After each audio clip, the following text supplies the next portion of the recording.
tal vamos a tener la lectura del pasaje de la predicación de hoy, que está en Zacarías. Zacarías, a ver quién lo encuentra primero. De estos libros, ahí se mezclan los profetas menores y disimulamos un poco, como ya lo tengo, pero vamos a buscar Zacarías 8, versículos del 18 al 23. Voy a leer y ya después oraremos y seguiremos adelante. Zacarías 8, 18 al 23.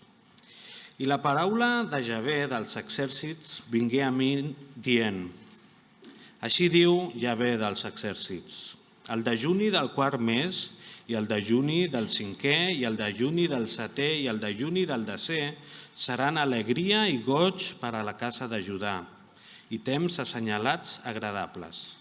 Estimeu, doncs, la veritat i la pau. Així diu Javé dels exèrcits, encara vindran pobles i habitants de moltes ciutats, i els habitants d'una ciutat aniran a l'altra dient: anem de seguit a suplicar davant de Javé i a cercar Javé dels exèrcits. Jo també hi aniré. I molts pobles i nacions poderoses vindran a cercar Javé dels exèrcits a Jerusalem i a suplicar davant de Javé. Així diu Javé dels exèrcits.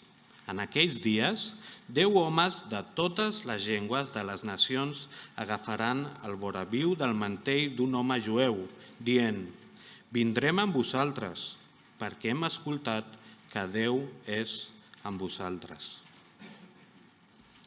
Y Señor, qué promesa tan bonita, qué realidad tan preciosa, que tú estés con tu pueblo. A pesar de nuestra condición, a pesar de nuestros errores, a pesar de nuestro pecado, tú eres un Dios que constantemente nos está buscando. Y eso es lo que queremos enseñar a este mundo, es lo que queremos proclamar, que tú estás con nosotros. Así que, Padre, ahora te pedimos que a través de la predicación de tu palabra, tú nos guíes, tú nos muevas, tú nos lleves a ser más valientes, a amarnos también más los unos a los otros y a ser fieles en esta misión que tú nos has encomendado. Te rogamos también por nuestros pequeños, Señor, para que también sean inspirados por tu palabra, para que ellos puedan entender que tú eres el Dios único y verdadero, que toda su vida tiene que girar en torno a ti. Da sabiduría a los profesores para transmitir tu palabra y ayúdales a ellos, Señor, a amarte por encima de todas las cosas. Te pedimos por todo esto, en el nombre de Jesús. Amén. Pues adelante, Fidel, bienvenido. Si ves que se duerme alguien, no pasa nada. Cada domingo se duerme alguien. Si ves que me duermo yo, entonces di algo. Adelante, adelante.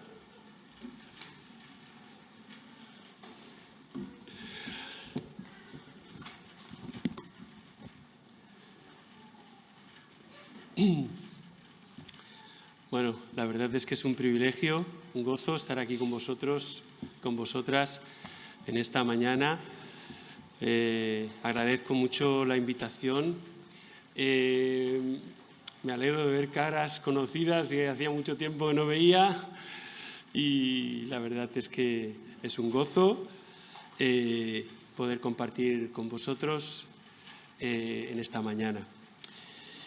Bueno, el objetivo principal que debe seguir la Iglesia, la meta principal, es adorar a Dios, es glorificar su nombre. Dice el Salmo 96, verso 3, proclamad entre las naciones su gloria, en todos los pueblos sus maravillas. Y como dice el apóstol Pedro también, pero vosotros sois linaje escogido, real sacerdocio, nación santa, pueblo adquirido por Dios, a fin de que anunciéis las virtudes de aquel que os llamó de las tinieblas a su luz admirable. Sí, estamos llamados, hermanos y hermanas, estamos llamados a anunciar la grandeza de nuestro Dios y la obra magnífica de salvación. Ese es el objetivo final y más importante de todos. Nuestras vidas, nuestro testimonio, nuestra forma de vivir, nuestra forma de hablar, tienen que poner en alto el nombre del Señor. Cuando Dios es lo más importante en nuestras vidas, entonces de nuestro ser, de nuestro interior va a brotar el deseo de hablar a otros del poderoso Evangelio de Jesús. Fijaros que a veces decimos, ¿por qué no hablamos del Señor? Quizás hemos perdido el objetivo, ¿no? Si adoramos a Dios, si Dios es lo más importante en nuestra vida, el resto va a salir, sale, brota de nosotros, ¿no? Estamos llamados a ser la sal de la tierra, sal que transforma la sociedad en la que vivimos y también transforma, transforma la gente que está a nuestro alrededor. Por lo menos debe hacerlo, ¿no? También estamos llamados a ser luz del mundo. Luz que alumbra, como dice el apóstol Pablo, él dice que debemos ser como luces que alumbran en el firmamento, en el cielo. Esas estrellas, esa luna que reflejan, esa luna que refleja la luz del sol, que puede guiar a los demás en medio de la oscuridad. Igual, las estrellas y la luna nos ayudan, nos guían a los marinos, guían a los caminantes en la noche para saber dónde está el norte. Así debemos ser nosotros. Luz que es reflejo de la luz que es el Señor. Como iglesia, como pueblo de Dios, tenemos que ser significativos. Esto es algo que estamos luchando con ello, ¿no? Es decir, debemos ser gente que llama la atención. Ser, ¿por qué no?, incluso como la piedrecita esa en el zapato de la sociedad en la que vivimos. Yo creo que es una sociedad esta en la que vivimos que cada vez se apartan más de Dios, todos estamos de acuerdo que esto es así, y que cada vez está más alejada, más buscando lo suyo propio, y ahí, en medio, tú y yo, como iglesia del Señor, debemos ser voceros de la palabra de Dios. Debemos ser proclamadores del Evangelio de Jesús. Debemos ser significativos, pero yo creo que tenemos la sensación, no sé vosotros, pero de que cada vez contamos menos para la gente de nuestro país, como que nuestra opinión no cuenta demasiado, por no decir que bastante poco, ¿no?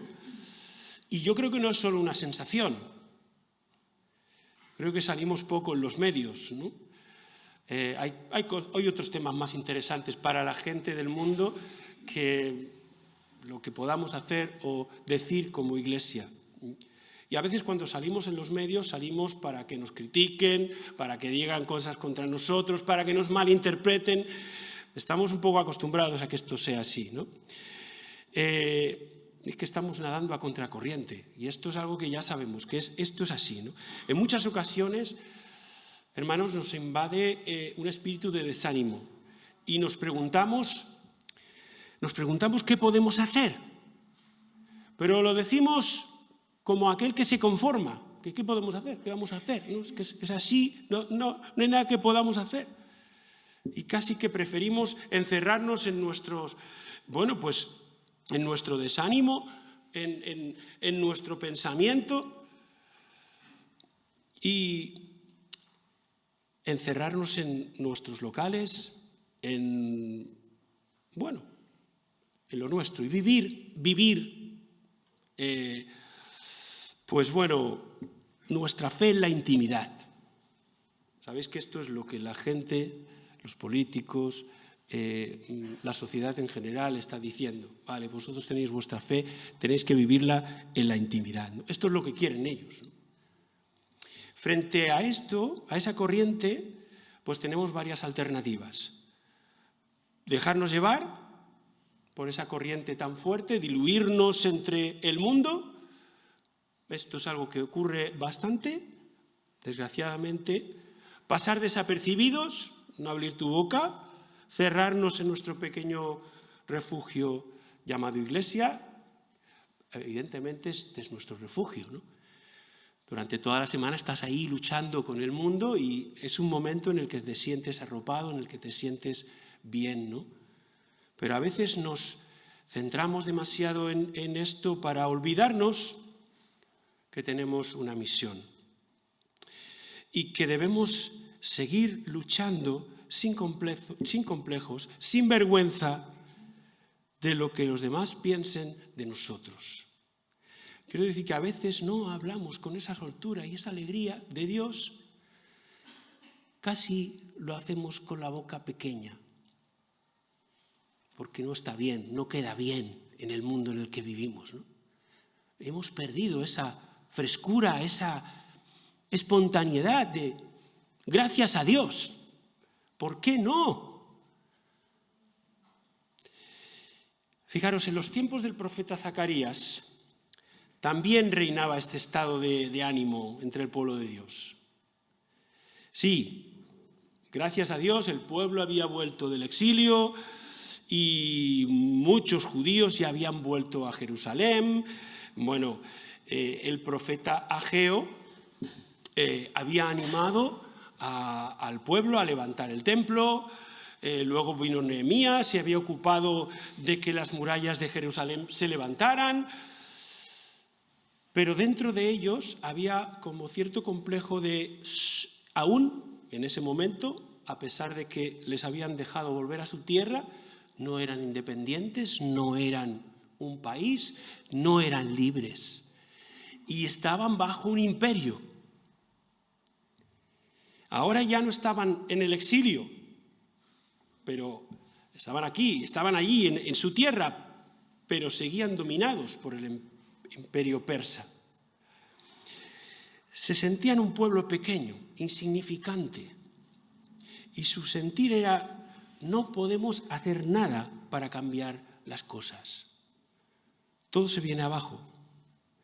Y a este pueblo, el profeta Zacarías le llama a reconciliarse con Dios y a hacer sendas rectas. Y durante los primeros 7 capítulos del libro de Zacarías, que por supuesto no vamos a leer, ¿no?, pero que es interesante leerlo a través de una serie de visiones, símbolos, mensajes, pues el profeta llama al pueblo al arrepentimiento y a la conversión. Y a partir del capítulo 8 se empieza a hablar de las cosas que Dios hará y cómo restaurará su pueblo y los planes de salvación que Él tiene no solamente para este pueblo, sino también para todo el mundo. Y son palabras de aliento, son palabras de fortaleza en medio de un mundo caído y dominado por el enemigo. Bueno, ya hemos leído el texto y podríamos volverlo a leer en Zacarías capítulo 8, los versos del 18 al 23, vamos a leer solamente, que dicen así. Zacarías 8, 18 al 23. Vino a mí palabra de Jehová de los ejércitos diciendo: así ha dicho Jehová de los ejércitos, el ayuno del mes cuarto, el ayuno del quinto, el ayuno del séptimo y el ayuno del 10º se convertirán para la casa de Judá en gozo y alegría, en festividades, en festivas solemnidades. Amad pues la verdad y la paz. Así ha dicho Jehová de los ejércitos: aún vendrán pueblos y habitantes de muchas ciudades, y vendrán los habitantes de una ciudad a otra y dirán: vamos a implorar el favor de Jehová y a buscar a Jehová de los ejércitos. Yo también iré. Y vendrán muchos pueblos y fuertes naciones a buscar a Jehová de los ejércitos en Jerusalén y a implorar el favor de Jehová. Así ha dicho Jehová de los ejércitos: en aquellos días acontecerá que 10 hombres de las naciones de toda lengua tomarán del manto a un judío, diciendo: iremos con vosotros, porque hemos oído que Dios está con vosotros. Claro, el mensaje está claro. Les dice: vais a pasar de ser insignificantes a ser el centro de atención del mundo. Algo que vosotros tendréis, algo que Dios os dará, hará que la gente también quiera tenerlo. Vendrán de todos los lugares y de todos los pueblos y os buscarán y querrán conocer al Señor. Este es el mensaje que nos presenta Zacarías aquí. Un mensaje de esperanza para el pueblo de Dios, y algo iban a tener ellos que iba a atraer a este pueblo. ¿Y cómo podía un pequeño pueblo en medio de un gran imperio ser significativo, impactante, de tal manera que mucha gente de toda la tierra se acercaran a ellos y vinieran a buscar a Dios en la ciudad de Jerusalén? ¿Qué habría de ocurrir? Evidentemente no es una obra de hombres, es una obra de Dios. Esta profecía tiene una proyección futura que se empezó a cumplir con la primera venida de Jesús. Y es que el mismo Señor Jesús, ¿os acordáis cuando él habló con la mujer samaritana? Dijo: la salvación viene de los judíos. Y aquí Jesús no estaba manifestando un nacionalismo ni todas esas cosas. Jesús estaba manifestando que el Salvador venía a través del pueblo de Israel, a través de Judá, a través de David. El pueblo de Israel fue el canal por el cual el Mesías iba a venir a este mundo. Jesús era el judío por el que la salvación venía.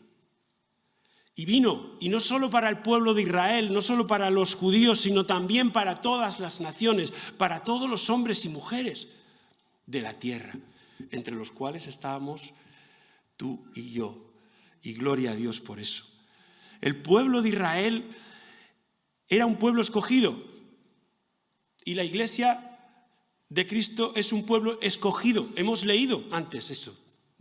Pero vosotros sois linaje escogido. Nos ha escogido Dios, un real sacerdocio, nación santa, pueblo adquirido para posesión de Dios. Jesús es el que salva, el que transforma y da sentido a la vida.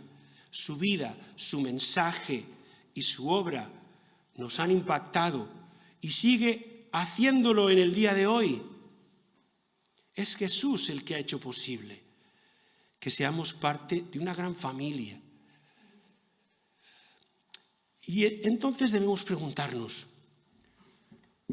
¿cómo podemos ser un pueblo que atrae, un pueblo que llama la atención? ¿Cómo podemos ser como iglesia? Yo mismo me lo he preguntado y también hemos hablado de ello en nuestra iglesia. ¿Cómo podemos ser no simplemente pues un local por el que pasa la gente? Pero esta calle es muy concurrida, ¿no? Pasan muchos coches y siempre ven que esto es la iglesia evangélica. ¿Qué es? No sé, ¿qué queremos ser, no? Simplemente algo testimonial. ¿Queremos impactar? ¿Queremos que de alguna manera se nos conozca? Y que puedan decir: yo quiero ir donde tú estés, yo quiero saber y conocer a quien tú conoces. Primero de todo, debemos ser un pueblo que refleja la luz de Jesús. Tú y yo y cada uno de nosotros en el lugar donde Dios nos ha puesto. Es lo que dice, ¿no? Así dice el Señor del universo: sucederán aquellos días que 10 hombres procedentes de distintas naciones y lenguas asirán a un judío por la orla de su manto y le dirán: queremos unirnos a vosotros porque hemos oído que Dios está con vosotros. En primer lugar, hay una cuestión importante aquí. La salvación no es solo para un pueblo, no es solo para el pueblo de Israel, es para todas las naciones. Y Dios así lo ha planeado. Cuando aquí dice que se nos habla de 10 hombres de las naciones que vendrán y tomarán de la orla del manto a un judío, ¿no?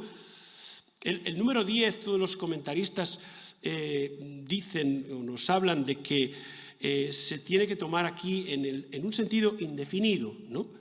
Para indicar multitud, para indicar grandeza, completo. Es decir, que estamos hablando de todas las naciones que vienen de todos los pueblos que vienen, ¿no? Y esto es algo muy grande, ¿no? Y esto es algo que Dios ya lo había expresado en Isaías 49:6. Él dice, poco es para mí que solo seas mi siervo para levantar las tribus de Jacob y restaurar el resto de Israel. Poco, ¿no?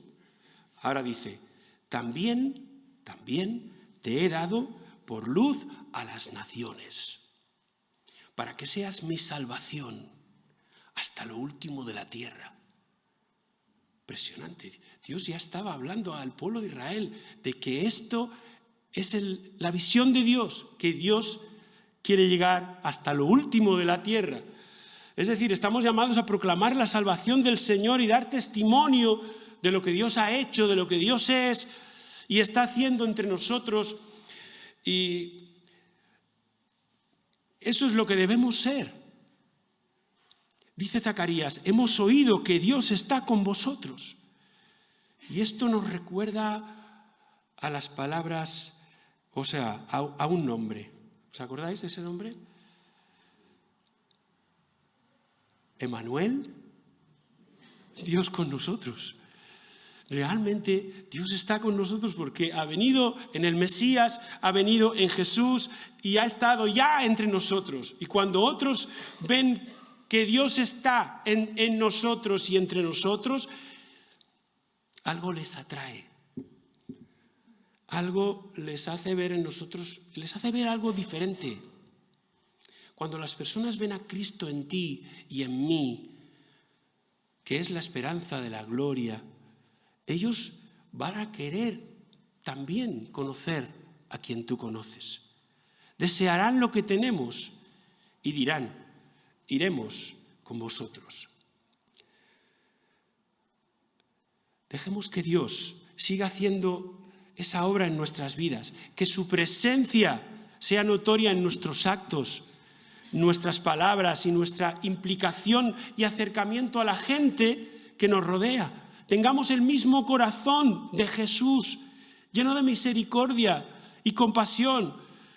Jesús lo dice así, vosotros sois la luz del mundo. Una ciudad en lo alto de una colina no se puede esconder, ni se enciende una lámpara para cubrirla en un cajón. Por el contrario, se pone arriba del todo, para que alumbre toda la estancia. Eso es lo que tiene que ser, ¿no? Entonces pienso, si Dios me dice esto, ¿no? Y que mi luz brille delante de todos, para que ellos puedan ver estas buenas obras y alaben a vuestro Padre que está en el cielo, veo algunas cosas importantes aquí. Primero, no nos escondamos. Es que no nos tenemos que esconder. Y hay gente que tiene más desparpajo ahí fuera que nosotros para decir lo que son y se sienten orgullosos. Y a veces nosotros actuamos con demasiada prudencia.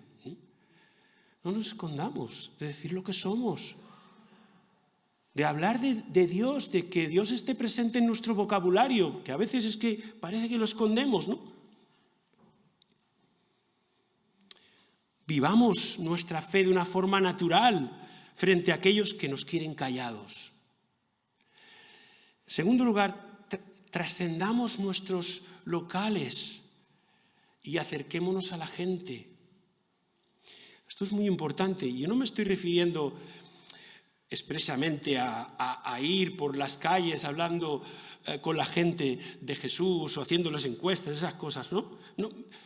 Que no está mal, que se puede hacer, ¿por qué no? Me refiero que te puedan conocer como cristiano en tu trabajo.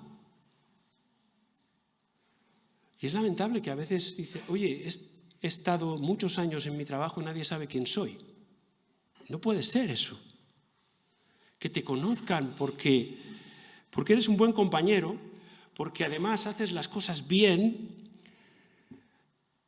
y cuando tienes que hablar, hablas.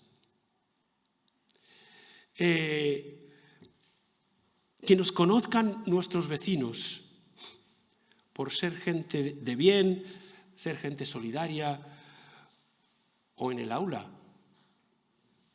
donde estés, ¿no? En el instituto, en la universidad, donde estés, ¿no? Como un buen compañero, y que puedas brillar ahí en medio. Me refiero también a estar presentes en las asociaciones de padres, en la cultura, ser un punto de luz. Porque ¿de qué va a servir que seamos una lámpara si al final o la tenemos apagada o la escondemos debajo de la mesa o donde sea, ¿no? Tiene que estar puesta en alto, ¿no? Tenemos que ser un pueblo que refleja la luz de Jesús. Y hay muchas maneras, ¿no?, en que podemos serlo, ¿no? Que la gente nos conozca no porque simplemente llegamos el domingo, nos sentamos aquí, tenemos nuestro culto, salimos y ya nadie sabe nada de nosotros, sino mucho más que eso. Ser luz donde estás, donde te mueves, en tu familia, en tu escalera, en tu escuela, en la universidad, en el trabajo, por todas partes. Ser luz y quitarnos este complejo que a veces tenemos, ¿no? En segundo lugar, si queremos ser significativos, tenemos que ser un pueblo que proclama la verdad de Jesús.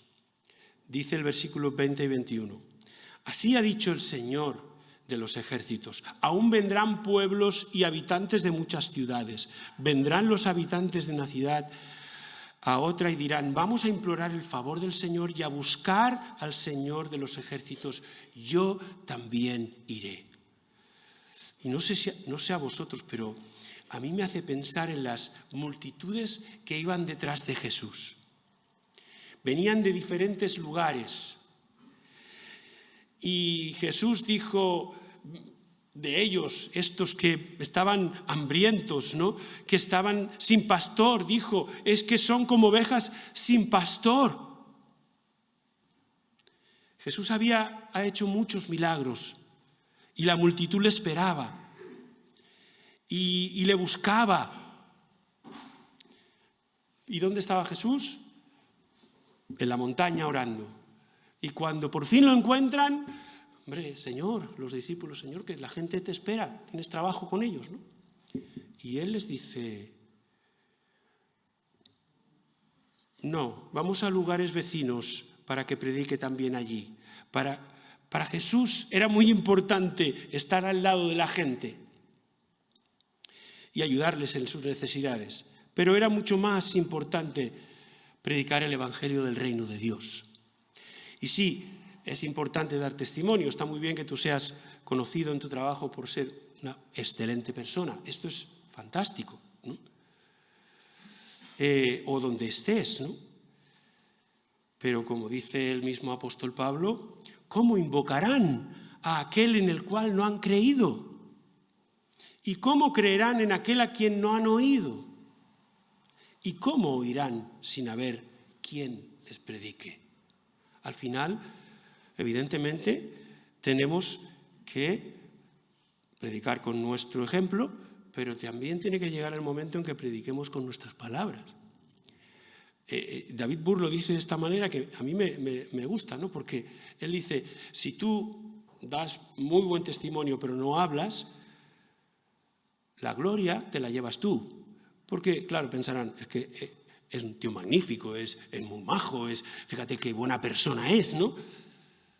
Si tú hablas de Jesús, la gloria se la llevará a Él, porque yo no soy así porque Él me ha hecho así, ¿no? Fijaros, ¿no? Entonces, evidentemente tenemos que ser luz, pero tenemos que llevar la palabra, porque si no, ¿cómo van a saber, no? Nuestro testimonio y nuestra predicación son, como alguien también ha dicho, son como las dos alas de un avión, tienen que ir las dos bien puestas, ¿no? Porque si no, no vamos a poder glorificar al Señor, no vamos a llevar el mensaje de salvación. Hemos sido llamados a predicar y proclamar el Evangelio. Y esto es lo que dijo Jesús a sus discípulos. Id por todo el mundo y predicad el Evangelio a toda criatura. Y nosotros somos como embajadores que ruegan a la gente, Recordemos, esto lo dice el apóstol Pablo también, somos como embajadores que ruegan a la gente, por favor, reconciliaos con Dios, sin hacernos pesados. También tenemos que saber cuándo nos estamos haciendo pesados, ¿no? Pero tenemos que decirlo. Tú necesitas a Dios. Yo lo he necesitado y lo necesito. Tú también lo necesitas. Tiene que llegar ese momento. Somos embajadores. Y los embajadores, pues, no tienen un mensaje propio. Tienen el mensaje de su país, de su gobierno. Ellos no pueden decir una cosa diferente.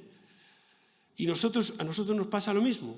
Es decir, nuestro mensaje es el mensaje de Jesús, es el mensaje de nuestro Rey y es inamovible.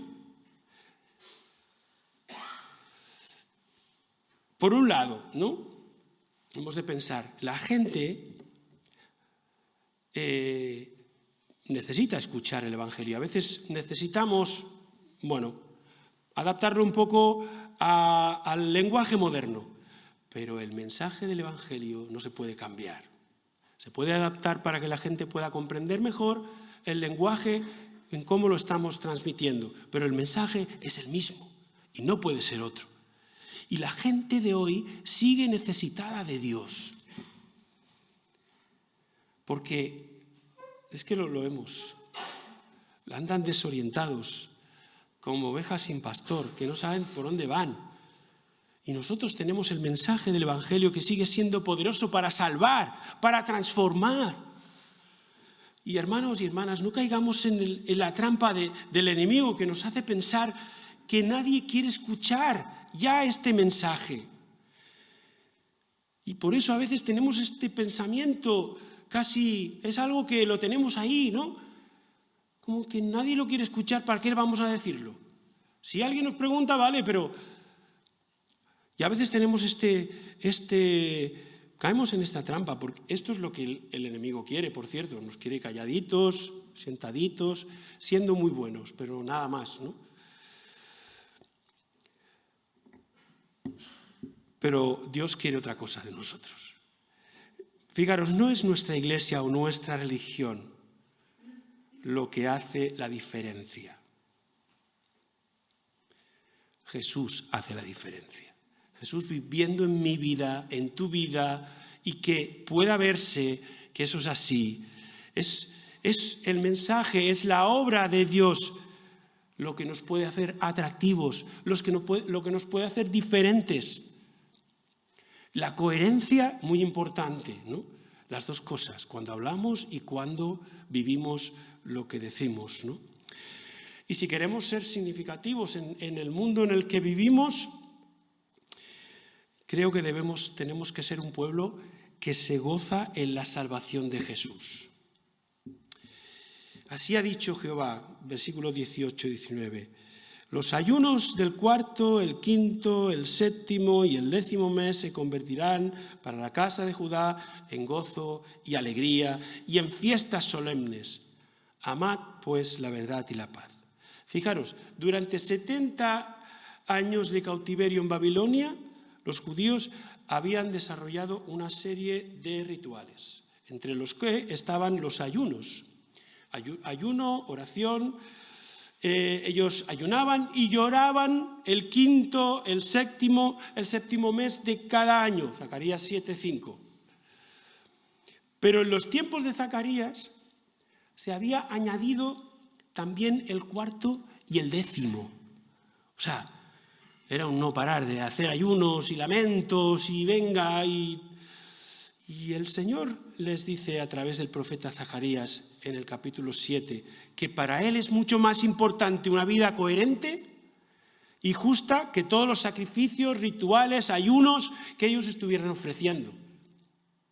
Y les dice además que lo que Dios va a hacer es tan grande que ya no tiene sentido hacer ayunos y estar tristes, porque va a venir lo más grande y porque ha venido lo más grande, ¿no? Les dice, todos esos días de ayuno, todos esos ayunos y tristezas y lamentos y lloros se van a convertir en gozo y en alegría. Y la obra de Cristo iba a traer perdón, esperanza, reconciliación, paz con Dios y también con todos los seres humanos. Y había motivos para la celebración y no para la tristeza. Cuando los judíos recibieron este mensaje de Zacarías, ¿sabéis qué pasó? No dejaron de practicar este ayuno. Siguieron con sus tristezas y con sus ayunos. Y mucho más adelante, los judíos que rechazaron a Jesús, le rechazaron como Mesías, cuando el templo fue destruido, en el año 70 después de Cristo, comenzaron a practicarlos con más rigor incluso, mucho más. Y hoy en día siguen practicándolos, porque la ceguera sigue dominando en parte a Israel. Y no han descubierto que la promesa se empezó a cumplir en el momento en que Jesús vino a esta tierra. No lo han descubierto todavía, no le han reconocido como Mesías, Salvador y Señor, y aún siguen con sus lamentaciones. Pero nosotros le hemos recibido. A los suyos vino, ¿os acordáis? A los suyos vino, pero los suyos no le recibieron. Mas a todos los que le recibieron, a los que creen en su nombre, les dio potestad de ser hechos hijos de Dios, ¿no? Tremendo. Esto es algo que hemos recibido. Y puede recibir todo ser humano, no importa la raza, el país, el lugar, si eres judío o no eres judío, no importa, todos aquellos que creen en Jesús, ¿no? Y nosotros hemos experimentado en nuestro corazón y en nuestras vidas el amor de Dios. Y los que hemos recibido su perdón, su salvación, yo creo que tenemos muchas razones para vivir con alegría, para vivir con gozo. Y no es esa alegría que se basa simplemente en divertirse y en pasárselo muy bien y siempre estar riendo. No me refiero a eso, me refiero a la serenidad, a la paz, a ese gozo profundo, aún en medio de los momentos más difíciles de tu vida y de nuestra vida. El primer fruto del Espíritu es el gozo, paz, paciencia, el gozo y también la paz. El reino de Dios es justicia, paz y gozo en el Espíritu Santo. Y el apóstol Pablo en la carta a los Filipenses nos dice que nos gocemos doblemente, regocijaos. Eso es muy fácil decirlo, ¿no? Pero si te lo dice alguien que está en una prisión, bueno, por lo menos hace pensar, ¿no? Alguien que lo está pasando mal y dice que me goce. Los que recibían esta carta de los filipenses sabían lo que había pasado cuando empezó la obra en Filipo, ¿os acordáis, no? Pablo y Silas acaban en la cárcel, son golpeados, azotados y metidos en una mazmorra, ahí, por verse involucrados en un tema que ellos no tenían ninguna culpa. Ellos no habían hecho ningún delito, pero al final acaban en una mazmorra. Estaban llenos de heridas.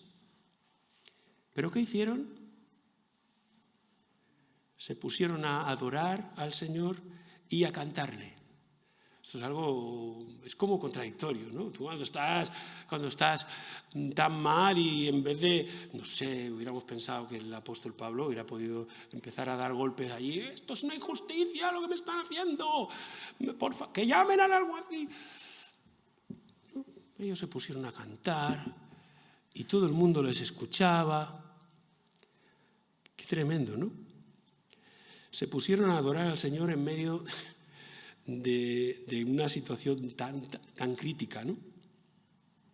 El gozo del cristiano no consiste en negar el sufrimiento, cuidado, o no llorar por el dolor, que también lo debemos hacer en su momento, sino en recordar y contemplar lo que somos, todo lo que tenemos y somos en Cristo. Y esto nos llena de paz y nos llena de esperanza. Los cristianos, los discípulos de Jesús, sufrimos como el que más, pero lo afrontamos de una manera diferente. Al menos debería ser así, con una paz diferente. Es la paz de Dios que sobrepasa todo entendimiento. Y yo creo que esto es algo que llama la atención. Cuando alguien está pasando por un proceso de enfermedad muy doloroso y ves a esas personas con esa serenidad y esa visión clara, no le temen a la muerte, y dejan a los que se acercan a ellos trastocados porque no lo entienden, ¿no? Pues eso es algo impresionante, que solamente lo puede hacer Dios en nuestras vidas, ¿no? Aún en medio del dolor, expresar esa paz, ese gozo y esa visión clara de la vida, esa esperanza, y los demás quedarse sin palabras, ¿no? Eso solamente lo puede hacer Dios en nuestras vidas, ¿no? Fijaros, seguramente el carcelero de Filipo pensó: qué rara esta gente. Están ahí metidos y se ponen a cantar. A cantar de su fe, de su Dios. Qué raros.